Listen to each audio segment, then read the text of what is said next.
Useless, Todd muttered, tossing the book onto the table like it was trash. I stared at him, my chest tightening. What? This, he said, gesturing dismissively at the handmade scrapbook I'd spent weeks creating. This is the best you could come up with? A pile of pictures and sentimental garbage? You're ridiculous, Lydia. My hands clenched in my lap, but I forced myself to stay calm. I thought you'd appreciate something meaningful. It's a collection of memories, everything we've been through together. He rolled his eyes. What we've been through? Please. I'm tired of all this overly emotional crap. You could have gotten me something useful, but instead, you waste time on this nonsense. It's embarrassing. I took a deep breath, trying to keep the sting of his words from showing on my face. Todd, No, he interrupted, standing up and running a hand through his hair. You don't get it, do you? This isn't working anymore. You're not working anymore. I need someone who can actually add value to my life, not drag me down with this pathetic attempt to be thoughtful. My stomach twisted. What are you saying?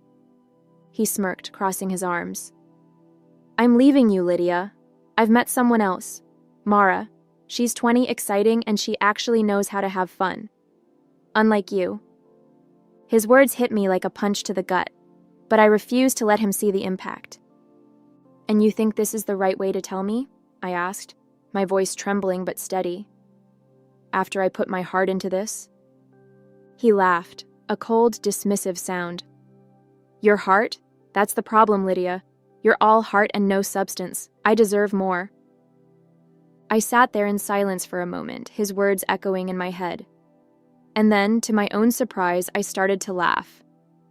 It wasn't a bitter laugh or a forced one. It was genuine, loud, and it cut through the tension in the room like a knife. What's so funny? Todd asked, narrowing his eyes. I stood up, still laughing, and reached for the book. You don't even know what you're walking away from, I said, flipping to the back page. What are you talking about? He asked, suspicion creeping into his voice. I pulled out the folded deed tucked into the final page and held it up. This. The deed to a vacation house I bought for us. I was going to surprise you tonight, but I guess that's off the table now. His jaw dropped. You bought a vacation house? I smiled sweetly, slipping the deed into my purse.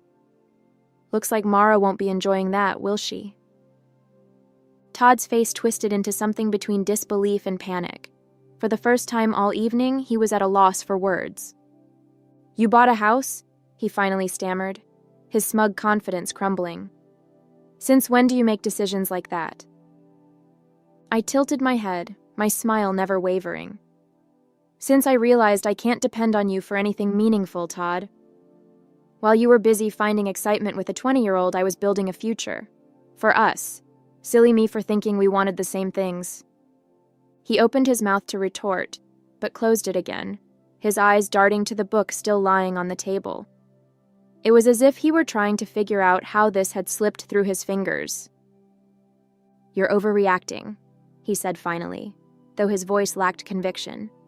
This doesn't change anything. Mara and you? I cut him off, shaking my head. Todd, I don't care. Take her, take your exciting life, and get out of mine.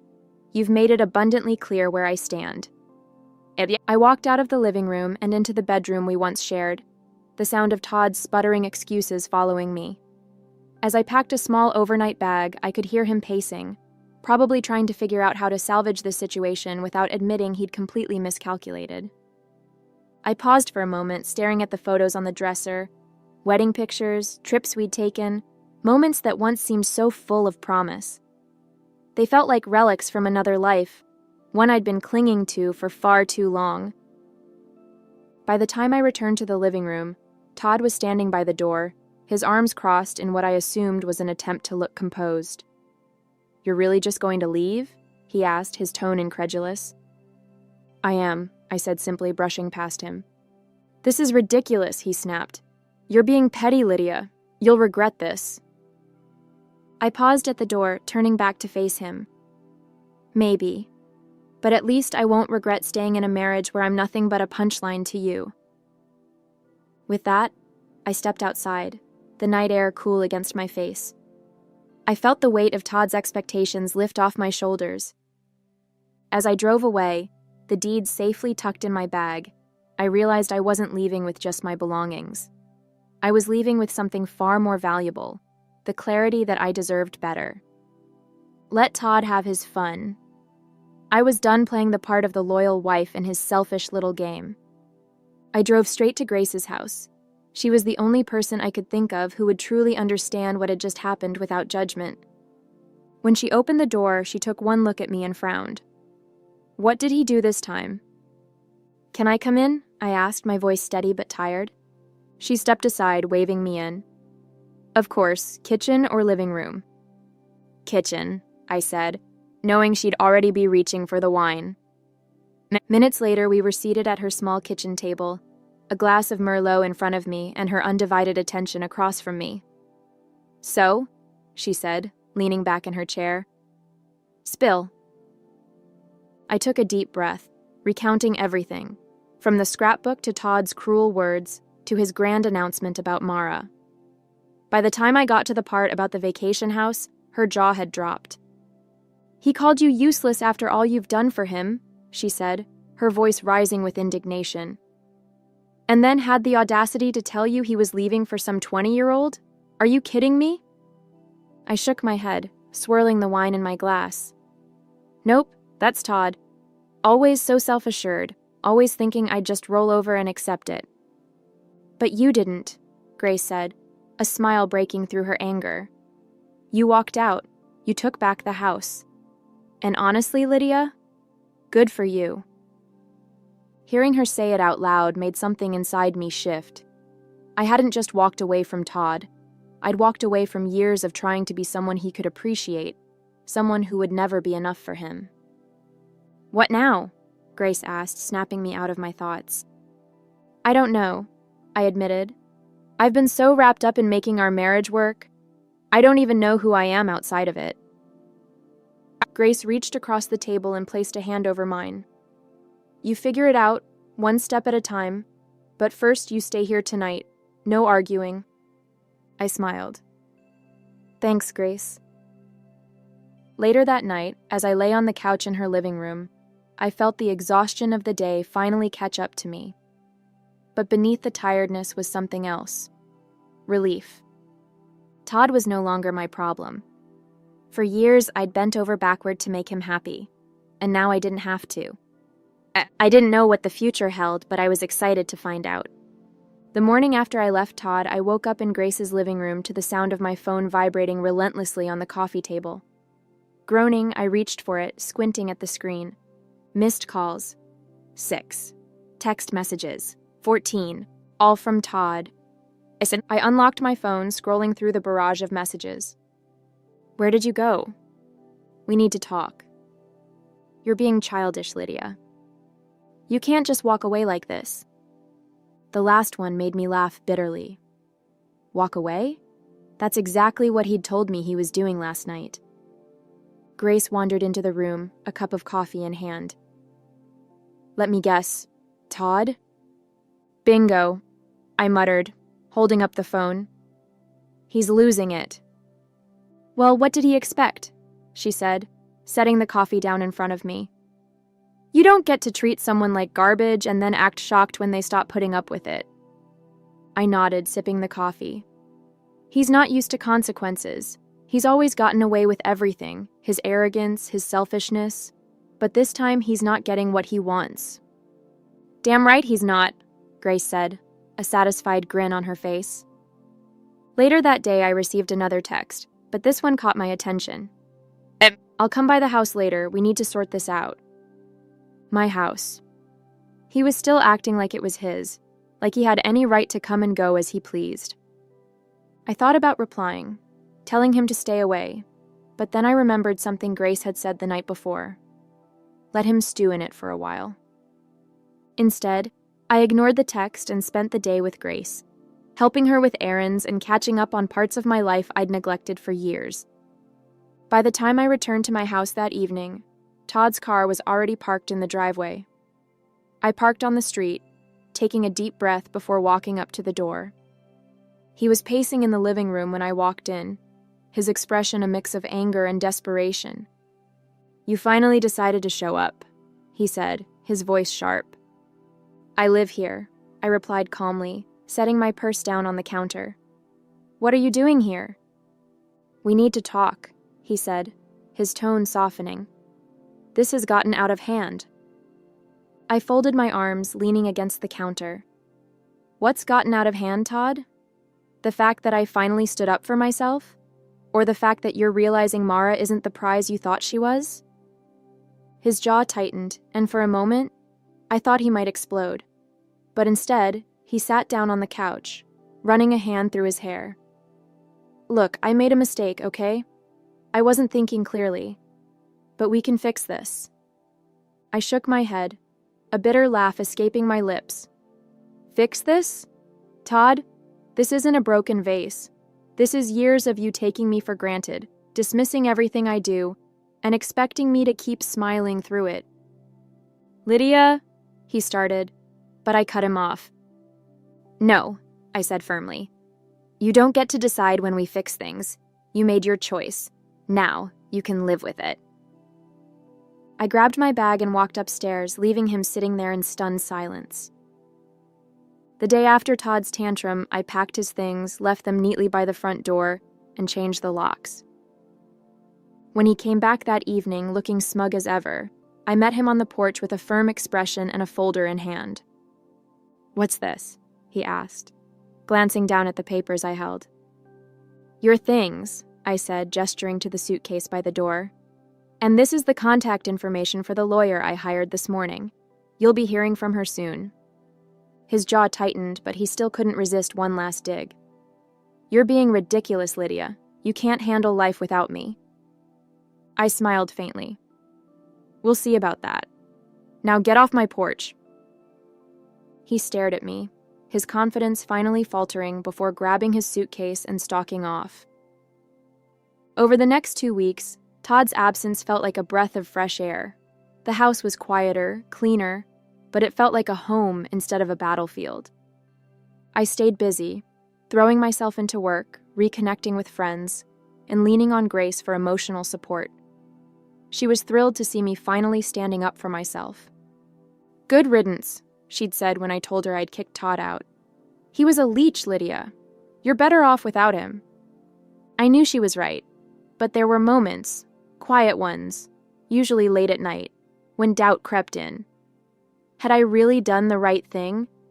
What if I ended up regretting it? Those thoughts didn't last long, though, especially not after I got the call from Todd. "Lydia," he said, his voice tight with frustration, "we need to talk." I sighed, already tired of the conversation before it began. "What do you want, Todd?" "It's Mara," he said, bitterness dripping from every word. "She's gone." The corner of my mouth twitched. "Is that so?" "She laughed at me," he spat, the words coming out in a rush. "She said I was pathetic, said I threw away the only good thing I had going for me. She couldn't believe I let you keep the house." Now I was smiling outright. "Ah, the house. I'm sure that stung." "She said I was an idiot," he continued, ignoring my sarcasm. "A complete loser for losing everything you'd worked for." And then she walked out. It was almost too satisfying to hear. The man who dismissed me, belittled me, and thought he could replace me with someone younger was finally facing the consequences of his actions. "And now you're calling me because—" I asked, my tone cool. "Because I made a mistake," he said, his voice dropping. "A huge mistake. Can we talk? Please?" I shook my head, even though he couldn't see me. "No, Todd. We have nothing to talk about. You made your bed. Now you can lie in it." Before he could respond, I hung up, letting the silence settle around me like a warm blanket. That night, as I sat on the couch with a cup of tea, I felt a deep sense of relief. Todd's life was unraveling, but for the first time, it wasn't my problem. I had my life back, and I wasn't looking back. The divorce process moved faster than I'd anticipated. My lawyer helped me organize my finances, document everything, and ensure that I'd be protected. Now, as I sat in her office reviewing the finalized paperwork, I felt a strange mix of emotions: relief, closure, and a lingering twinge of disbelief that this chapter of my life was finally ending. "Everything looks solid," my lawyer said, flipping through the pages. "Todd doesn't have much leverage here, especially since he hasn't contested anything. Frankly, I think he knows he's not in a position to fight you." I nodded, a small smile tugging at my lips. "I think he's finally realized I'm not the pushover he thought I was." She chuckled. "I'd say you've made that very clear." As I left her office that afternoon, a weight I hadn't realized I was carrying seemed to lift. The paperwork was filed, my finances were secure, and Todd was officially out of my life, on paper and in reality. The timing couldn't have been more perfect. That same evening, Grace came over with a bottle of wine and her usual flair for celebrating my victories. "To Lydia," she said, raising her glass, "the woman who finally kicked Todd to the curb and reclaimed her life." I laughed, clinking my glass against hers. "To Grace, the friend who never once said, 'I told you so.'" "Not yet, anyway," she teased, taking a sip. As the night went on, we talked about everything: my plans for the future, her latest escapades, and of course, Todd's dramatic fall from grace. "So," Grace said, leaning back on the couch with a smirk, "do you think he's still crying over Mara?" "Probably," I replied, grinning.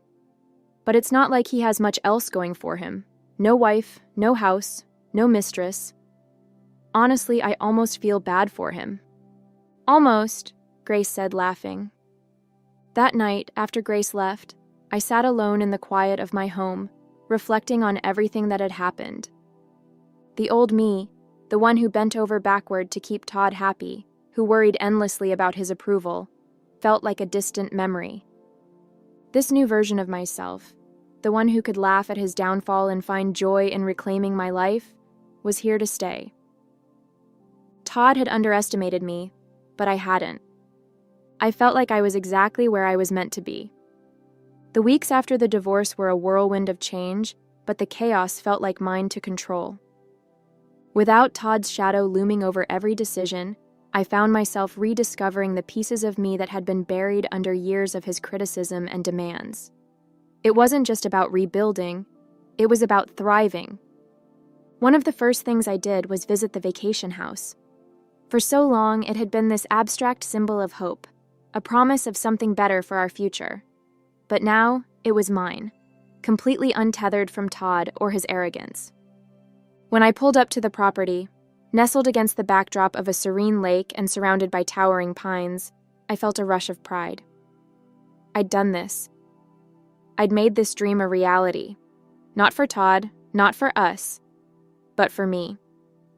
Inside, the house was everything I'd imagined, cozy but spacious, with large windows that framed the picturesque view. I spent the weekend there alone, unpacking boxes, arranging furniture, and savoring the peace that came with knowing I no longer had to share it with someone who didn't value me.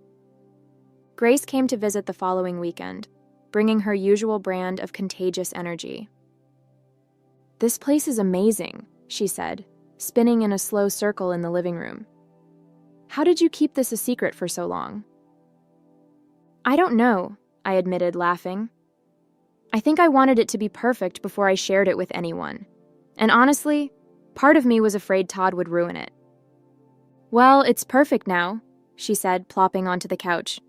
"And you deserve every bit of it." I smiled, feeling a warmth that had nothing to do with the sunlight streaming through the windows. I felt like I truly deserved something good. As the weeks turned into months, I started to fill my life with things I'd put on hold for too long. I took up photography again, spending hours capturing the beauty of the lake and the surrounding woods. I joined a local book club, something Todd had always scoffed at as a waste of time. And I started traveling, not for work, not to meet anyone's expectations, but simply because I wanted to. Each new experience felt like a small rebellion against the version of myself I'd been with Todd. I wasn't just living, I was thriving. One evening, as I sat on the deck of the vacation house with a glass of wine in hand, I thought about the life I'd left behind. There was no anger anymore, no bitterness, just gratitude for the lessons I'd learned and the freedom I'd gained. A few months after the divorce was finalized, life felt like it had finally settled into a new rhythm. The vacation house became my sanctuary, a place where I could be alone with my thoughts or invite friends over to share the peace I'd found. Grace visited often, usually with a bottle of wine and stories about her latest adventures. "You've completely transformed, you know that?" she said one evening as we sat by the fire pit overlooking the lake. I looked at her, raising an eyebrow. "Transformed how?" Grace grinned. "The old Lydia?"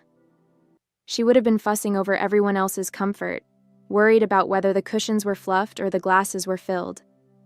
"This Lydia?" She gestured at me, sitting in sweatpants with a cozy blanket wrapped around my shoulders. "She's relaxed, happy, and not giving a damn about what anyone thinks." I laughed, sipping my wine. I guess I've realized I can only control my own happiness. Trying to make Todd happy was like pouring water into a bucket with a hole in it. It was never enough. Those lessons extended beyond the house, too. I started freelancing, something I'd always wanted to do but never pursued, because Todd thought it was too unstable. Now my schedule was my own, and the freedom was exhilarating. One of my clients, a design firm, invited me to lead a workshop for their team. The experience reignited a confidence in me I hadn't felt in years. "Why haven't you started your own business?" the CEO asked after the workshop. The question lingered in my mind long after I left the meeting. Why hadn't I? A few weeks later, I started laying the groundwork for my own consulting firm. It was terrifying, but for the first time, I wasn't holding myself back out of fear of failure, or worse, Todd's disapproval. Grace cheered me on every step of the way, even helping me come up with a name for the business. "Phoenix Consulting," she suggested, her eyes sparkling with excitement. "Because you've risen from the ashes like the badass you are." I rolled my eyes, but I couldn't help smiling. Phoenix Consulting it is. As I poured myself into building the business, I felt a sense of purpose that had been missing for years. Every small win, a new client, a glowing review, a successful project, was a reminder of how far I'd come. And for every win, there was a quiet moment of gratitude. Gratitude for the strength I'd found, for the friends who'd supported me, and for the chance to rebuild my life on my own terms. One evening, as I sat on the deck with my laptop, finalizing plans for a new project, my phone buzzed with a message. It was from Todd. "Can we talk?" I stared at the screen for a moment before deleting the message without replying. Some things were better left in the past. 6 months after I walked away from Todd, I stood on the deck of the vacation house, watching the sun dip below the horizon. The lake shimmered with hues of orange and pink, the kind of view that used to feel like a luxury but now felt like a promise I'd made to myself and kept. I had built a life I was proud of. Phoenix Consulting was thriving, far beyond what I'd imagined when I started. The freedom to choose my clients, my hours, and my projects made me feel alive in ways I hadn't felt in years. Grace visited that evening, as she often did, carrying a box of pastries from a local bakery. "You know, I never thought I'd say this," she said, setting the box on the table, "but I think Todd did you a favor." I laughed, pouring us both a glass of wine. "You're not wrong. If he hadn't been such a jerk, I might still be stuck trying to make him happy." She raised her glass. "To Todd, the world's most clueless man, for setting you free." We clinked glasses, laughing, but her words stayed with me long after she left. I'd been so focused on moving forward that I hadn't stopped to reflect on just how much had changed. The timid version of myself who constantly sought Todd's approval felt like a stranger now. This new life wasn't just about escaping a bad marriage. It was about rediscovering who I was, what I wanted, and what made me happy. And I felt like I knew the answers. As the stars began to dot the sky, I grabbed a notebook and pen, jotting down ideas for the future.